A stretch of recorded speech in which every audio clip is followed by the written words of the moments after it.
All right, today we're hitting abs because even though there are a set of muscles that really don't give a shit how hard you train them and whether or not you see results is dependent on what you're shoving in your face, we still got to hit them. So why not do it as efficiently as possible?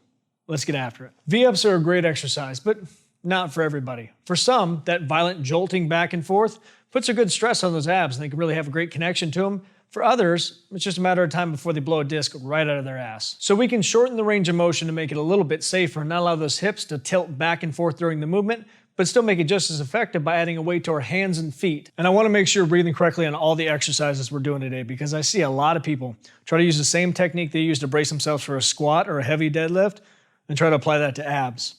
This is not that. You're not clenching down after never-ending pasta and breadsticks at Olive Garden. You got to breathe through the movement. I start breathing out before I even start the contraction and try to time it perfectly to have most of the air out of my lungs before those abs are fully flexed. It's going to keep you safer. It's going to keep you from folding over to whatever distension you've just created, but it's also going to create more of an intense contraction.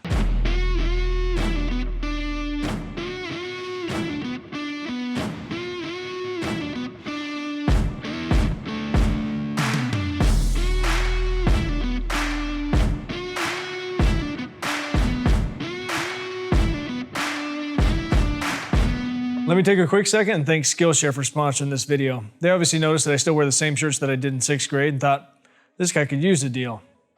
I appreciate that. If you're sitting there saying, I don't think there's anything for me to learn on there, you're wrong.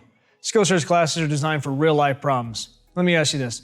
How many times have you almost cut off your finger prepping your own food? Yeah, me too.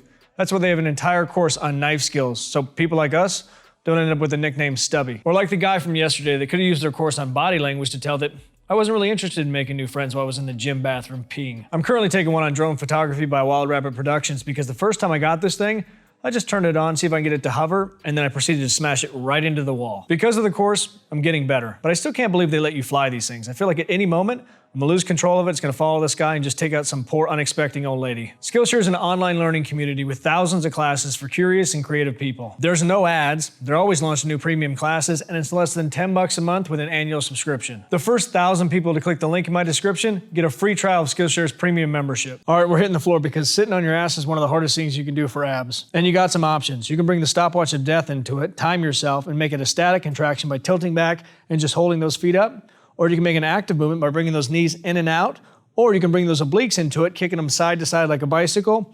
All equally as horrible, just have to choose what you're trying to target.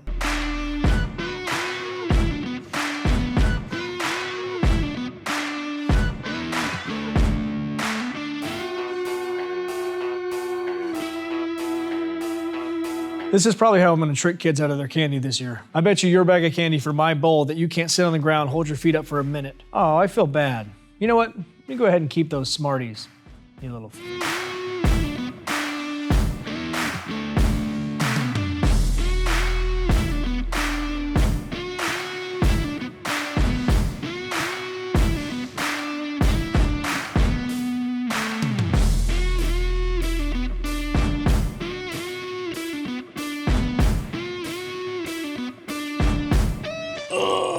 One thing I do all the time because one, it's just easy to set up, but two, it's one of the best ways to do controlled movements in that transverse plane to really get more activation out of those abs and obliques is just set up a single handle on a high cable pulley. I either set up squared off to the machine or at a 45-degree angle, but the contraction is still the same.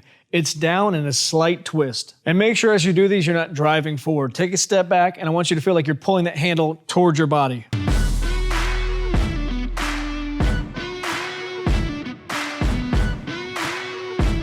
All right, last but not least, you're gonna hate me for these ones. So the idea here is you're gonna have your legs elevated the entire time. You're gonna have that bar in your hands, and at the same time, you're gonna slightly drop your legs and tilt that bar back, but not too far because you don't want that lower back to lift off the ground.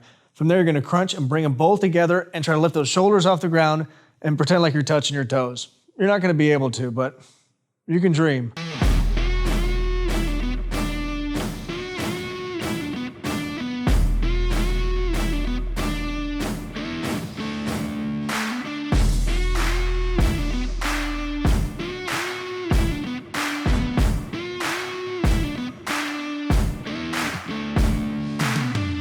If you liked that video, here's another one I did on abs. Also just another one of my favorites. Most importantly, make sure you subscribe, hit that notification bell, and get after it, get growing.